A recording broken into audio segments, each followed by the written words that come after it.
Brought to you by Agilus Diagnostics. Health test की बात आती है तो मैं भरोसा करता हूँ India largest diagnostics company Agilus diagnostics. खुद को टेस्ट करते रहो। माननीय अध्यक्ष जी, दुर्भाग्यपूर्ण है, मैं कहूंगा कि राजनीति नहीं करनी चाहिए किसी की लाश के ऊपर। ये दुर्भाग्यपूर्ण है।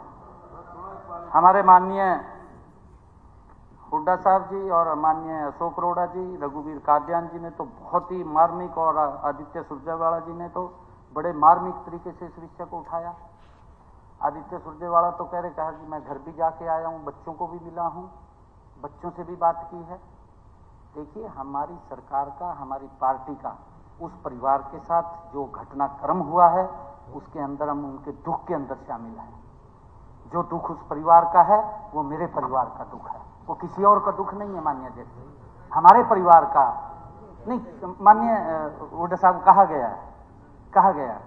मैं अभी बताना चाहता हूं माननीय अध्यक्ष जी, राम भगत पुत्र श्री किरदार सिंह निवासी भिखेवाला, जिला जींद करने का मुद्दा उठाया गया है।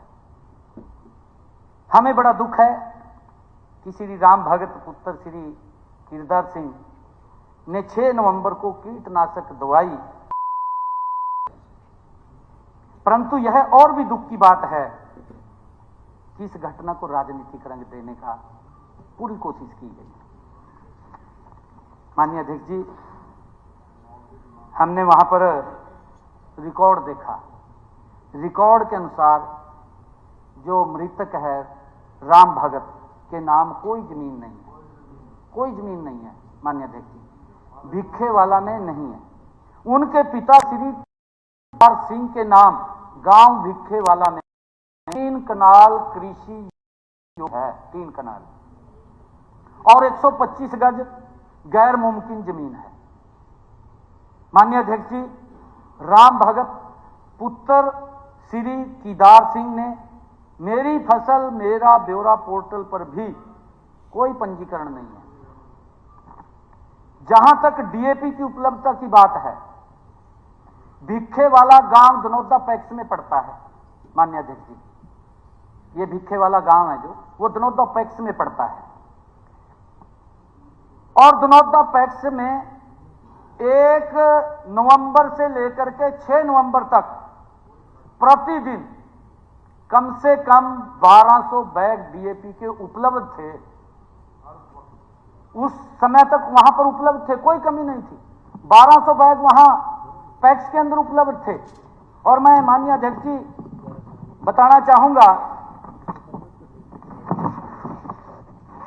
जिस दिन राम भगत, उस दिन भी दनौदा पैक्स में 1224 बैग डीएपी के उपलब्ध थे।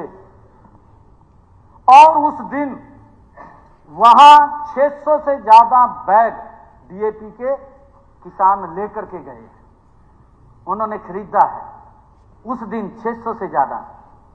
दुर्भाग्यपूर्ण है कि उसको राजनीतिक रंग दिया गया और घर चले गए, घर जाकर के बैठ गए। घर जाकर के कहने लगे कि ये तो खाद की लाइन के अंदर लगा हुआ था, खाद की लाइन के कारण आहत हो गया, अभी खाद नहीं मिल रहा है। इस मामले में 7 नवंबर को पुलिस स्टेशन उकलाना में एफआईआर दर्ज हुई और उस एफआईआर के अंदर ये एफआईआर की कॉपी भी है। माननीय मैं आपको दिखाना चाहूंगा। एफआईआर की कॉपी के अंदर उसके मामा का लड़का है, उसका नाम है सतबीर सिंह। माननीय अध्यक्ष जी, उसका मामा सतबीर सिंह वो एफआईआर दर्ज कराता है और एफआईआर दर्ज करा करके क्या लिखता है, ये एफआईआर के अंदर लिखा हुआ है कि यह नाश मेरे भांजे राम भगत की है। नाश डेड बॉडी को बोलते हैं। जो मेरे भांजे राम भगत की मौत मानसिक परेशानी के कारण कीटनाशक दवाई पीने की वजह से हुई है। इस घटना में किसी का कोई कसूर नहीं है। माननीय अध्यक्ष जी, ये एफआईआर के अंदर उसके मामा ने लिखा है और इसको राजनीतिक रंग दिया गया। ये दुर्भाग्यपूर्ण है मैंने कहा है कि आप इसको जरूर अवश्य वेरीफाई करना चाहिए, देखना चाहिए।